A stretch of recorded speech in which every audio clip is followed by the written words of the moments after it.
पंढरपूरमधल्या छत्रपती शिवाजी महाराज चौक या ठिकाणी असलेल्या राजभोग थाळीतील एक स्पेशल आयटम आज बघणार आहोत। तेल गरम झाल्यावर त्यामध्ये ओवा टाकायचा आहे आणि थोडंसं जिरं यामध्ये गेलेलं आहे। गरम तेलामध्ये तडतडल्यानंतर हिंग आणि हळद टाकायचे आहे। हिरवे वाल यामध्ये गेलेले आहेत। यामध्ये चवीनुसार मीठ टाकलेलं आहे। मेथी, बेसन, धनेजिरे पावडर, गरम मसाला घालून असे बॉल करायचे आहेत आणि ते तेलामध्ये फ्राय करून घ्यायचे आहेत। हे गोळे आता भाजीमध्ये टाकायचे आहेत। हीच या भाजीची स्पेशालिटी आहे। कोकोनट पावडर, धनेजिरे पूड आणि कसुरी मेथी यामध्ये टाकलेली आहे।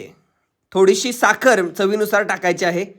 कांद्याची पात बारीक चिरलेली यामध्ये गेलेली आहे। त्यानंतर कोथिंबीर टाकायची अगदी भरपूर। थोडंसं पाणी यामध्ये ॲड करायचं आहे शिजण्यासाठी। उभा चिरलेला टोमॅटो यामध्ये घातला जातोय। सगळे एकत्र करून घ्यायचं आहे आणि झाकण ठेवून शिजवायचं आहे। फोडणी देण्यासाठी भरपूर तेल घेतलेलं आहे।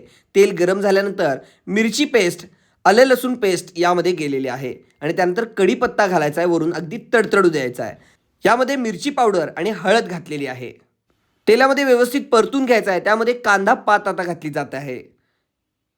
हे व्यवस्थित तेलामध्ये परतल्यानंतर अलगद हातानं यामध्ये थोडंसं पाणी टाकायचं आहे आणि कोथिंबीर टाकायची अगदी भरपूर। आता ही फोडणीची तयारी झालेली आहे आणि मगाशी केलेल्या आता भाजीवर ही फोडणी ओतली जाणार। फोडणी सगळीकडे लागेल अशा पद्धतीने भाजी वर खाली करून घ्यायची आहे आणि स्पेशल गुजराती डिश आता रेडी झालेली आहे। रेसिपी युनिक वाटली असेल तर नक्की फॉलो करा आणि लाईक करायला विसरू नका। धन्यवाद। हॉटेलचा पत्ता आहे छत्रपती शिवाजी महाराज चौक, विठू माऊलींच्या मंदिरापासून अगदी जवळ, राजभोग थाळी, पंढरपूर।